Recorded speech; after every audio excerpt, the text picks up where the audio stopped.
Amis, vous voyez ça? Alors oui, vous allez me dire, c'est le Camp Nou, etc. Alors avant d'être le Camp Nou, oui, le stade du Barça, c'est un stade de foot. Eh bien, le Barça ne va plus avoir ça, n'aura pas de stade de foot pour la fin de la saison. C'est exceptionnel ce qui se passe, donc restez bien jusqu'à la fin de la vidéo, vous êtes vraiment pas prêts.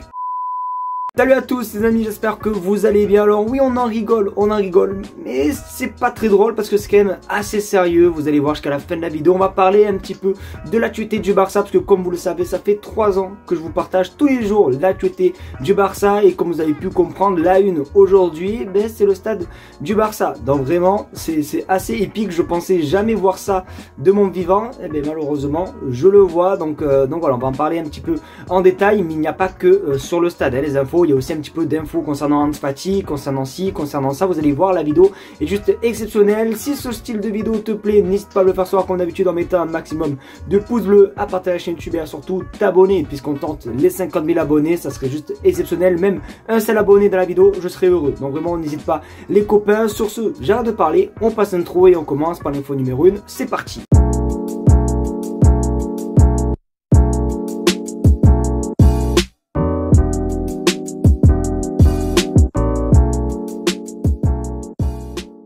Pour l'info numéro 1, on va pas parler encore de stade les amis, vous l'aurez compris, hein, l'info sur le stade, les infos les plus croustillantes se trouvent à la fin de la vidéo. Donc voilà, restez bien je crois que ça fait 3 fois que je vous l'ai dit de rester bien jusqu'à la fin de la vidéo, mais c'est très important. Donc pour la première info, on va parler d'un joueur que j'affectionne énormément, un joueur malheureusement mais qui fait que se blesser, et un joueur que j'aime beaucoup. On va parler d'Ansu Fati et il y a une petite nouvelle qui m'a fait un petit peu plaisir. Honnêtement, ça m'a donné le sourire même si j'y crois plus du tout. Regarde ton écran, Hansi Flick est convaincu qu'il peut ramener la meilleure version d'Ansu Fati. Je crois qu'honnêtement les gars, vraiment, puisque comme vous le savez, ça fait tous les jours que je vous partage l'actualité du Barça, je crois que cette info, cette saison, je crois que je l'ai vue au moins 3 fois, voire même 5 fois. Cette info, elle sort tout le temps. Malheureusement, ben, quand il joue, ben, c'est pas le Ansu Fati qu'on attend. Et bim, blessure. Donc c'est vrai que c'est pour ça que j'y crois plus trop. Après, c'est vrai que bon, j'aimerais franchement un Ansu Fati à l'ancienne avec son numéro 31.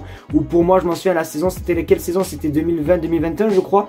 Mais pour moi, Ansu Fati mangeait midi, soir, Vinicius, juste avant sa grosse blessure. Tu vois, contre le Real Betis de Séville, ben, Ansu Fati était quelqu'un de juste exceptionnel. Mais malheureusement, ben, c'est vrai que les saisons qui suivent, son prêt à Brighton n'a pas été concluant. Bon bref, j'ai plus trop d'espoir, mais c'est vrai que j'aimerais bien qu'Ansu Fati redevienne l'Ansu Fati qu'il était avant.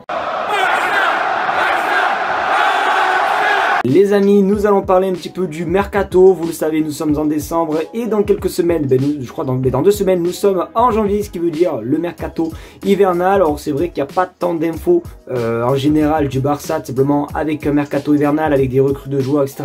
Et ben ça se confirme parce que regarde ton écran, sauf en cas d'urgence, le FC Barcelone ne pense pas se renforcer lors du mercato hivernal ou se débarrasser de joueurs même s'ils le demandent. Donc voilà, en gros le mercato hivernal les amis va être super ennuyant. Ça peut être le mercato d'il y a quelques saisons où on avait recruté un Pierre-Emerick Aubameyang, on avait même recruté Adama Traoré, Ferran Torres. Bref, ce mercato il était juste, je trouve, exceptionnel. C'était quand Xavi était arrivé, c'était juste exceptionnel, je m'en souviendrai tout le temps. Donc voilà, a priori il n'y aurait pas trop de mouvements, peut-être il y aura des arrivées pour l'équipe du Barça Athlétique, mais pour le Barça les amis, ne vous attendez pas à avoir un mercato de fou. Par contre moi honnêtement je pense que le mercato estival, c'est-à-dire le mercato qui suivra après, pourrait être plutôt pas mal, le mercato d'été. Donc à voir, mais pour moi c'était sûr et certain que voilà, il n'y allait pas avoir non plus beaucoup de changements lors de ce mercato hivernal. Donc n'hésitez pas à vous me dire ce que vous pensez les gars dans les commentaires, mais pour moi ça semble logique.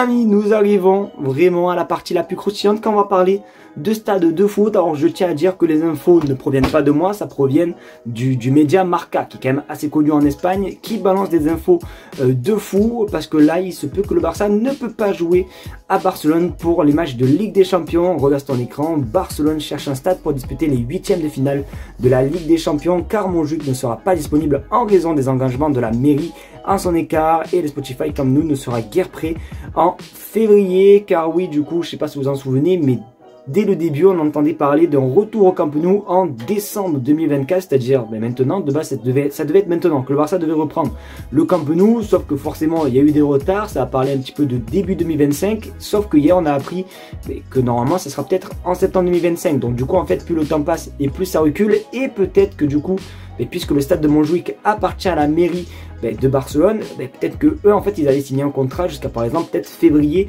2025 et après à partir de février 2025 le Barça ne doit plus aller à Montjuïc et du coup Barcelone peut faire, la ville du mois de Barcelone peut faire tout ce qu'ils veulent de ce stade. A priori c'est ce qui s'est passé. Alors on a bien lu, quand on regarde bien, on regarde encore le truc, il y a écrit que c'est juste pour disputer les 8e de finale de la Ligue des Champions et ça parle pas non plus d'une fin de saison simplement en Liga, c'est à dire que c'est peut-être juste pour un match et tout si je le comprends bien. Donc à voir, vous allez voir juste pour l'info juste après les stats qui sont possibles, c'est quand même assez ouf. Donc n'hésitez pas à vous me dire ce que vous pensez les gars dans les commentaires, mais c'est quand même assez chaud.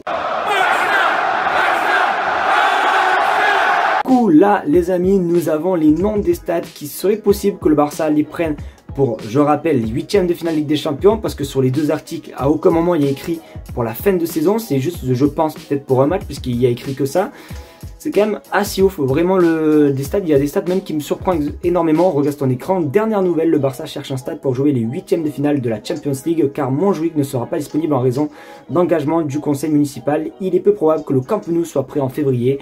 Option Cornellà del Prat, Mestalla ou Wanda Metropolitano. Donc du coup en fait voilà, c'est vraiment juste je pense pour les 8e de finale parce que comme j'ai dit, peut-être que ce jour-là où il y a 8e de finale, il y a peut-être un événement à Montjuïc qui fait que le Barça ne peut pas jouer dans ce stade-là ce jour-là. Donc du coup les possibilités sont du coup Cornellà del Prat qui n'est rien d'autre que le stade de l'Espagnol Barcelone. Ça veut dire limite c'est comme si par exemple l'Atlético Madrid n'a pas leur stade pour les matchs de Ligue des Champions, ils vont jouer un match au Bernabéu. Ça n'a aucun sens. Ensuite on a le stade de Mestalla à Valence qui est beaucoup trop loin de Barcelone et le stade du Wanda Metropolitano qui est encore 1000 fois plus loin à Madrid. Tu sais quoi, même pour ça on pourrait même faire le match si vous voulez à New York, tu vois, pour vous dire. Donc franchement ça n'a aucun intérêt. Pourquoi pas juste pour un match, sachant que Girone, je pense qu'ils ne sont pas qualifiés en 8e de finale, pourquoi pas essayer d'aller voir le stade de Montilivi à Girone. Pourquoi pas, juste pour cette occasion.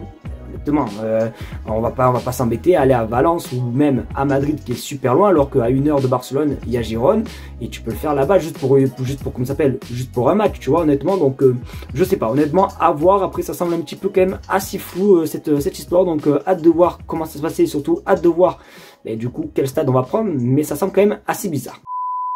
Les amis, c'est déjà la fin de cette vidéo, j'espère qu'en tout cas elle vous aura plu. Si c'est le cas, n'hésitez pas à me le faire savoir comme d'habitude en mettant un maximum de pouces bleus, à partager la chaîne YouTube et à surtout vous abonner. Vous le savez, ça fait toujours autant plaisir. En plus les vidéos marchent encore un petit peu mieux en ce moment, donc juste pour ça vraiment un grand merci à vous. Vous êtes juste des craquitos. C'est bientôt Noël les amis, je vais essayer de vous faire gagner quelque chose pour vous faire plaisir parce que vous êtes juste des craquitos. Donc merci à vous de me suivre les amis, je vous aime très fort et on se dit tout simplement à demain pour une vidéo actualité. Tchuss les gars.